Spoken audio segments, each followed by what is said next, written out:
منہ سے بولنا شروع کریں کہ خداوند تیرے کلام میں لکھا ہے مانگو تو تمہیں دیا جائے گا. خداوند تیرے کلام میں لکھا ہے تو مجھ سے مانگ تو میں قوموں کو تیری میراث کے لیے دوں گا. خداوند تیرے کلام میں لکھا ہے تو دروازہ کھٹکھٹا تو میں تیرے واسطے کھولوں گا. سو اے خدا میں تجھ سے اپنی کلیسیا کے لیے, اپنے گھرانے کے لیے, اپنی قوم کے لیے, اپنے ملک کے لیے برکت اور سلامتی چاہتا ہوں یا چاہتی ہوں. تو خدا کا پاک روح اس کلام پر جنبش کرے گا.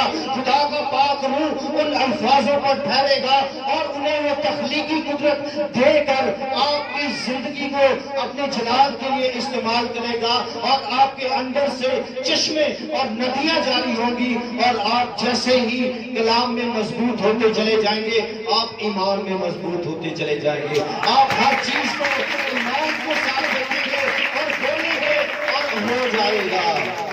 آمین. یہ پہاڑ بھی میدان ہو جائے گا. خدا کے روح سے ایک نیا کام ہونے کو ہے. آمین. خداوند جلد آنے والا ہے. وہ اپنی کلیسیا کو لینے کے لیے بالکل اپنے آپ کو تیار کر لے, بیدار کر لے. اور ضرورت ہے کہ ہم زندہ خدا کے حضور میں زندہ ایمان کے ساتھ کھڑے ہوتے چلے جائیں. آمین. سو میرا اور آپ کا خدا جو ہم سے پیار کرتا ہے وہ چاہتا ہے کہ ہم اس کی پاک مرضی کو اس زمین پر پورا کریں. ایک بات ذہن نشین کر لیں, بائبل مقدس میں لکھا ہے بغیر ایمان کے اس کو پسند آنا ناممکن ہے. کسی بھی لیاقت سے, کوشش سے, پیسے سے ہم خدا کے پسندیدہ لوگ نہیں بن سکتے.